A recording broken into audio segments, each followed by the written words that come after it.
Magandang oras po sa lahat ng ating mga kababayan. May pinakabagong update po tayo sa binabantayan natin ngayong low pressure area at sa magiging lagay ng ating panahon ngayong araw at sa mga susunod na 24 oras. Sa kasalukuyan ay patuloy nating binabantayan itong low pressure area na nasa loob ng ating Philippine Area of Responsibility at huling namataan sa layong 430 kilometers ng kanlurang bahagi ng Puyo, Palawan. At dahil sa mga pag-ulan na dala nitong low pressure area ay apektado po ngayon ang mga lugar sa Batangas, malaking bahagi ng Bicol Region, Mimaropa at sa may Quezon Province. Kaya asahan po ang mga lugar na ito ay makakaranas ng maulan na panahon na may mga malalakas hanggang sa matitinding mga pag-ulan, pagkulog at pagkidlat lalo na sa hapon at gabi. Dahil sa LPA ay pinaghahanda po natin ang lahat ng ating mga kababayan sa mga nabanggit nating mga lugar sa posibilidad at banta ng mga biglaang pagbaha at pagguho ng lupa lalo na kung magdudulot ito ng severe thunderstorms.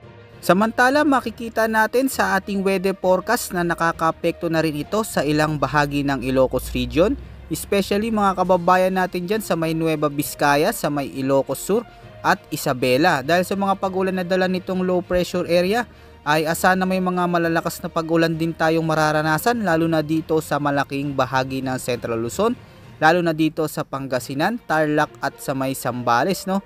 At ngayong gabi mga kabayan ay pinag-iingat natin yung mga kapatid natin na nakatira sa mga low-lying areas dahil alam naman po natin ang banta ng mga pagbaha at pagguho ng lupa dulot ng mga thunderstorms at malalakas na pag-ulan.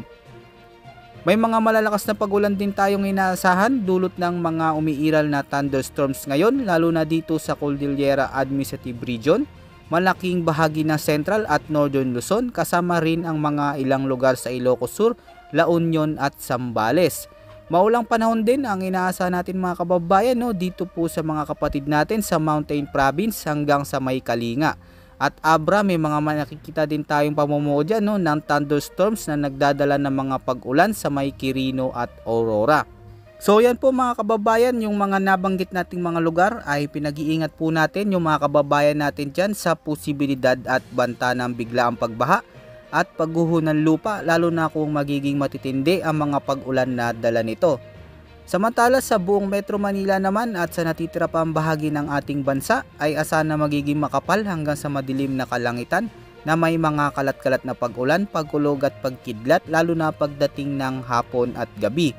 At sa kasalukuyan ay patuloy nga nating minomonitor itong magiging direksyon at mga pagbabago pa sa lakas ng low pressure area na ito habang patuloy na kumikilos pa kanlurang bahagi ng ating bansa.